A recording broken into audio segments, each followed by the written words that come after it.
So again, I like to just grab these, take them, throw them back in.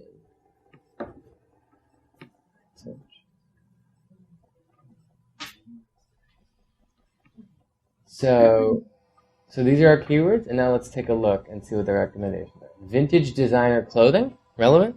Yeah, could be. Secondhand clothing, possibly. Designer clothing, probably too broad, yeah? Yeah, I mean, I think that it would just be we would never rank anywhere on that. Discount designer clothing, possibly. Secondhand clothing, stores. So when you see stores, the general assumption is a brick and mortar store, right? So it's probably not your market. Yeah. The secondhand clothing online or something, that would be right. Right. Designer vintage clothing. It's relevant to a degree, but it's kind of the other one in different order. Does that matter? Vintage designer clothing, designer vintage clothing. Right. No, we can. Both of these, vintage designer clothing and designer vintage clothing, are probably the secondhand element isn't there, so that might throw people off. They might be thinking more like really expensive eBay type items. Right. Maybe. So everything on Threadflip is used. Is that right? No. Not everything. Not everything. Okay.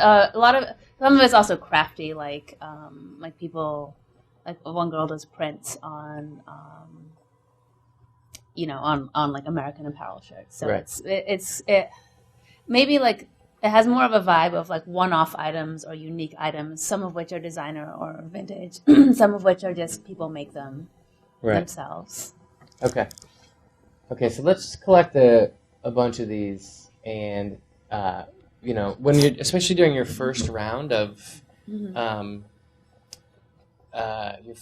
keyword research, it's okay to go really broad and then tighten up later, right?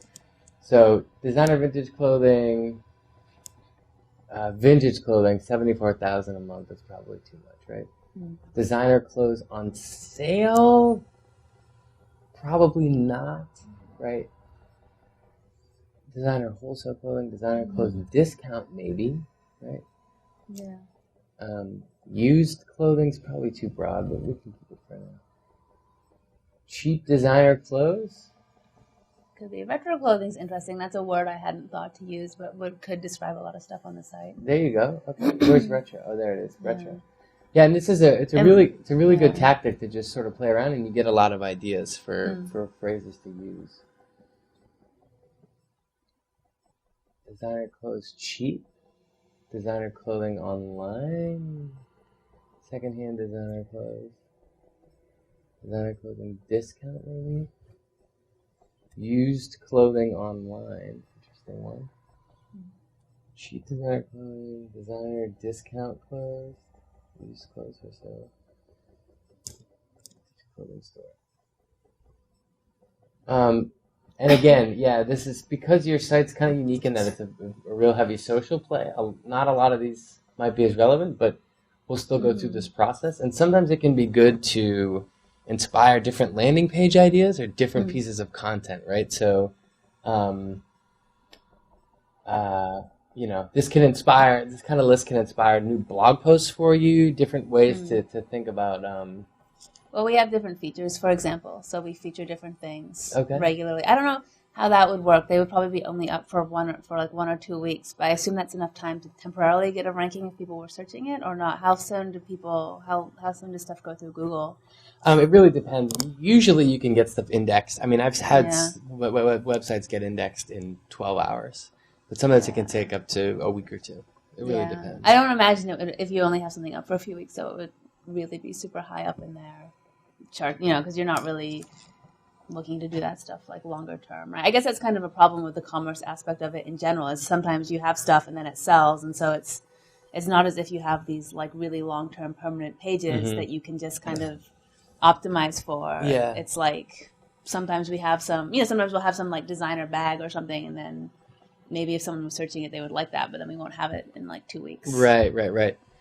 It's actually a similar problem to what eBay has. If you think about eBay, every 30 days, eBay has an entirely different inventory. Right. Right. And so it's a very tough SEO challenge. So the answer there has been to create product pages.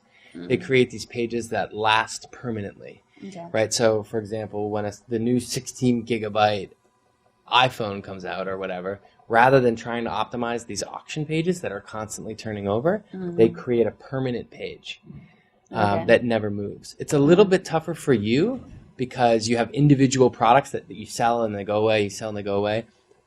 But you should consider permanent pages. Well, particularly there are some users who make stuff who do keep things permanently. So even if it might not work for, 75% of the items on the site, but maybe if we had permanent pages for 25% of the items, at least those could get indexed and provide some sort of traffic. Mm-hmm. Yep, for sure. So. And when you go about doing those permanent pages, you may want to try and consider a more SEO-friendly URL structure. So rather than doing it under the framework you currently have, doing threadflip.com/cheap designer clothing, right? Threadflip.com/secondhand designer clothes, or whatever keywords you pick, right? Okay, so we got a bunch of these. So let's grab them one more time, and we are almost done. We have 58 of them.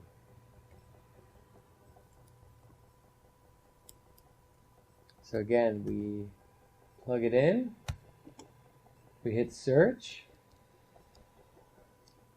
and the tool shows us again everything we typed in here. We can sort by volume.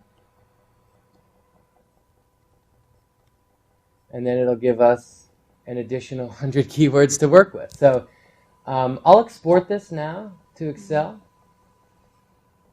We could do this for 100 more years. We could finish now.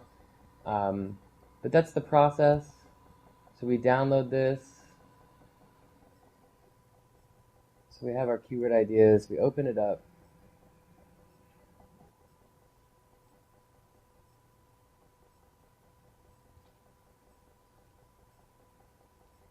Right, and I like to take the competition and delete that. Take the global and delete that. And then I have my keywords and my monthly search volume.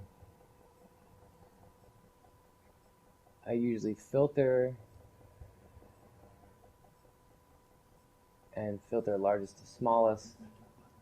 And then I have my priority.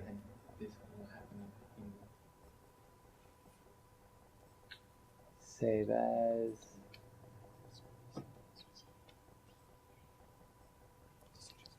Threadflip keyword research.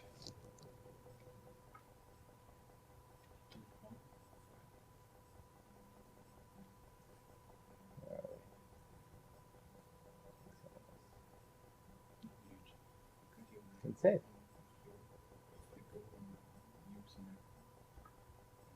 And that's it.